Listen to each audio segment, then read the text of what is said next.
Hello and welcome to the third edition of Last Week in DeFi.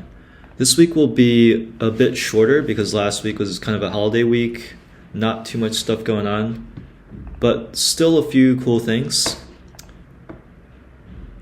So I would say the number one thing that caught my attention, technically I think it was a little bit before last week, but Panoptic, this DeFi project which has been in the works for a few years, I think, launched on mainnet, which is pretty cool. Usually you might think, oh, something shipping very slow is a bad thing, but in this case, for DeFi especially, taking some time is okay because this is handling money, and this is actually a pretty good, cool protocol. This guy called Guillaume Lambert, French guy, I assume, wrote in 2021 a pretty good paper on Uniswap v3. He noticed that these Uniswap v3 tokens are actually also options, and they're not just any option, but they're perpetual options because they don't expire, and that's kind of like pretty cool. So he developed a protocol around it. It's called Panoptic. I think it was supported partly through a Uniswap grant as well. And so the cool thing is that these LP positions are a kind of option, but I guess not entirely. So basically Panoptic is like this layer around Uniswap L3 positions, which lets you trade them as actual options.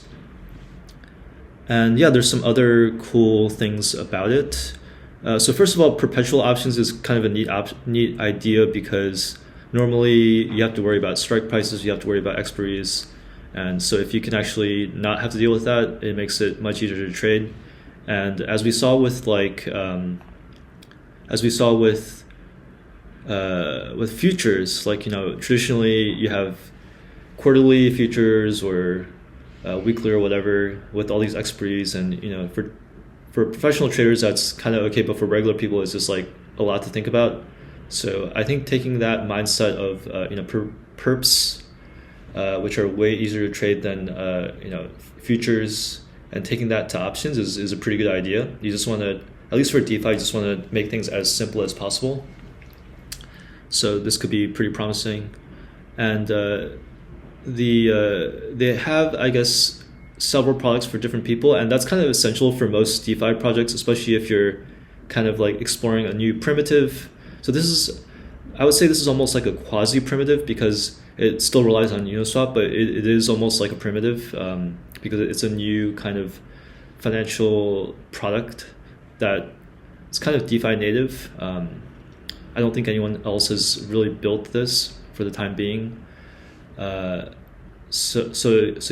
if you're creating a new financial product, you sort of need to have build a product which is tailored to different audiences, because you need traders, but you also need makers. So in this case, the makers are the Uniswap LPs. So Uniswap LPs can deposit their LP tokens in here, and they can get extra yield. Basically, they're gonna be earning some options premia in addition to their swap fees and stuff. And then options traders can trade around that. So it's a pretty cool idea. We haven't taken a deep dive into it yet. We probably will. Hopefully we can do that this week and maybe even put out a video about it. But this is a really interesting product. And besides, let's go to the main site. So I think it's more well written.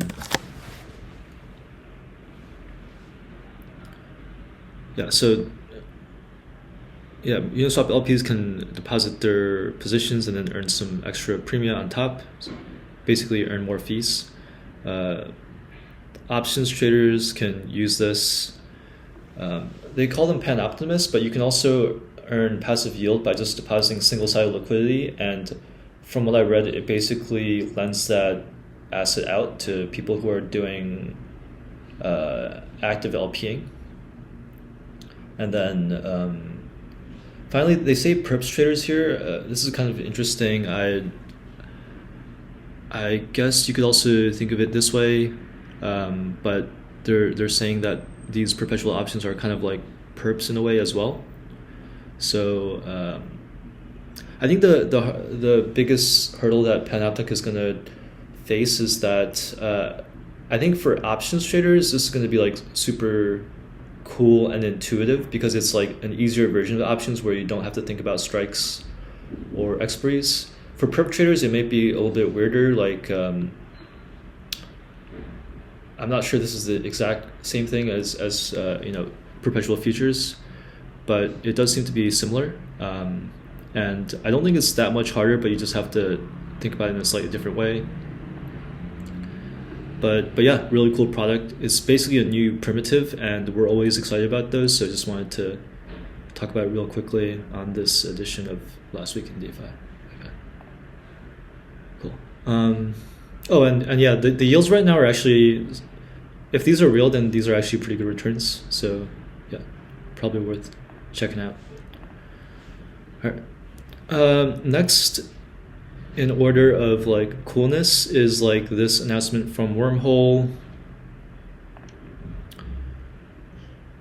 So there's a new exchange which is like a cross-chain aggregator. So there's a bunch of these now. I guess you could think of them as either bridges or exchanges. This one, they say they're powered by Wormhole and Mine Finance. And it's similar to what Uniswap is doing with Across. So you can like trade across chains. Like I can trade USDT from BNB to Avalanche. The performance is okay. I mean, I guess you have to like account for the fact these are completely different chains. It seems relatively okay. Yeah. Let me try Arbitrum and let's see how they do for Optimism versus Arbitrum. Okay, I can't see that right now. I guess I'll check that out later. But yeah, at least for it enables a bunch of like cross-chain stuff that isn't available right now. At least not easily. You'd have to actually bridge it and then swap it and stuff. So yeah, kind of a cool thing. And Mayan Finance itself is also kind of cool. So let's see. They say they're a cross-chain auction protocol built on Solana. So they run the auction on Solana and then they swap the tokens between different networks. So yeah, pretty cool tech. Yeah, I guess this is kind of like a competitor to Across, but Across is more like for EVM chains, and it works. Across is really, really good. Like the rates are amazing. I use Across a lot. But this seems more general purpose, like it's more versatile in terms of which networks it supports. So at least in that sense, it's quite cool. This can support swaps across networks that Across does not support right now. So yeah. Okay, cool. So that's Wormhole and Rango Exchange.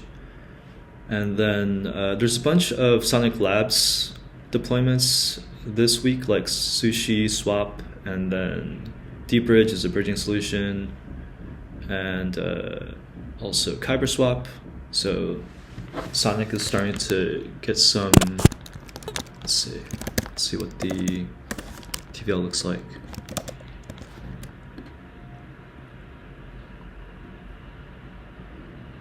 Yeah, it's growing. That's actually really good growth. So yeah, cool to see. Okay, and then updates. MetaMask gas station. So this is kind of cool.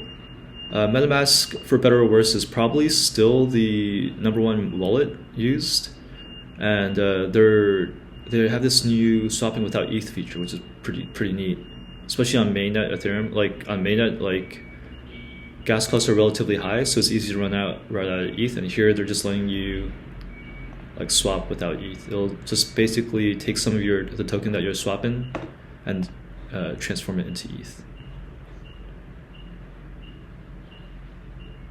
But I think it actually only works within the MetaMask swap itself. So there's definitely a cost to that. I think MetaMask swaps also take some fee. So I probably wouldn't use this myself, but at least for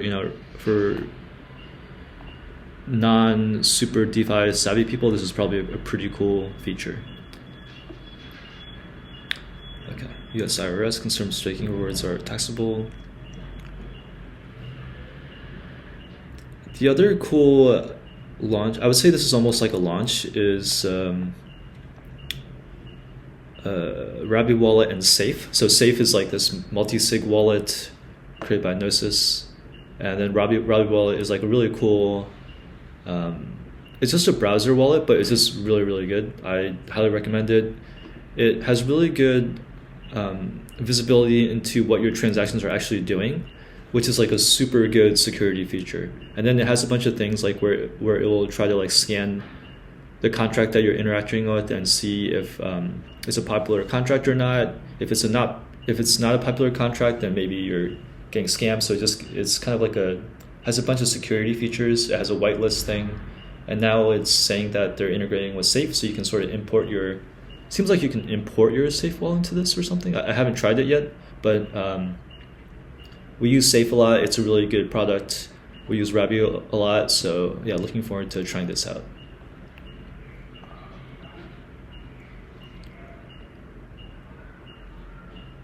Yeah, slightly more quiet week because it was a holiday week. For upcoming stuff, two things which are kind of interesting. All right, let me close some tabs. Yeah, so DeFi app. This seems to have a lot of like decent, pretty good backers, and it's like some kind of like quote unquote DeFi super app. It's so they have like a wallet. You can easily create a wallet. You don't need a seed phrase or anything. I think it's using passkeys. And then they're saying that there's also going to be like leverage trading, cross-chain swapping, yield farming, no gas. So I think there's some account abstraction going on there. Yeah, so it could be pretty cool. Once again, I'm not sure I would use this myself as much, but it does seem like it would be useful for new people to DeFi. Every time I try to like onboard my girlfriend to DeFi, I'm just like, as soon as I start thinking about what she actually needs to do, like set up a seed phrase and get gas and everything, then I'm just like, actually, you know what, just use a centralized exchange or something. But this actually seems like it might be pretty user-friendly, maybe even more user-friendly than a centralized exchange. So yeah, kind of looking forward to this. I think DeFi is historically extremely like pro-retail targeted. I don't think people realize that as much as they should, but like DeFi is actually quite hard to use. That's part of why we have alpha here, but it's also not that great in terms of like growing the industry. So stuff like this I think is like quite cool. I'm very supportive of it. Yeah. Bear chain to using Q5. This is kind of an inside joke because there's like this AI agent called AIX agent, and then he was like, someone asked when is bear chain launching, and they were like in Q5. So yeah, I'm guessing they mean Q1 here. I guess the point is that they're launching soon, which I hope is true because Bearchain has been teasing the launch for years now. I'm not sure they actually have like incredibly innovative tech the same way that like maybe Monad or like Mega ETH or some other chains do. I think it's just more about like DeFi alignment and stuff, proof of liquidity. So like I'm not sure why they're taking so long, but if they are launching soon, that's great. Yeah, because they seem to have a lot of projects, lined up to deploy there. Yeah. Yeah, that's mostly it for the tech updates. There's a bunch of airdrop stuff. So Jupiter released some details. Jupiter's original airdrop was super good, so this might be worth looking into. What else? Bearchain airdrops. Mitosis, EtherFi. Oh yeah, Align. This is another pretty decent project. Let's see, Align Foundation. Yeah, I think it's by this guy called Fede's Intern. Not sure if I'm pronouncing that correct, but it's a pretty cool like middleware project. doing proof verification. Anyways, they had an airdrop, and I think you had to claim it last week. I believe it should be over now. Yeah, and we announced that in our letter. I talked about it on the podcast last week. So yeah, these podcasts do have some alpha, and you can make some money from this information. Okay, cool. That's mostly it. Yeah, if you want to stay up to date with this stuff, we have a newsletter. This is our daily newsletter. We might be making a weekly one soon. And then, we have some articles on Twitter. We have a premium. So it's like at the end of our letters, we have some like premium alpha stuff like farms and airdrops, stuff like that. Just stuff that we think can make some money. And then airdrops. So yeah, we've created these pages on our website. You can see like the recent airdrops. So these are claims. So you can use these to stay on top of what's going on. And then we have an event calendar for traders. So yeah, hope you enjoyed that, and see you next week.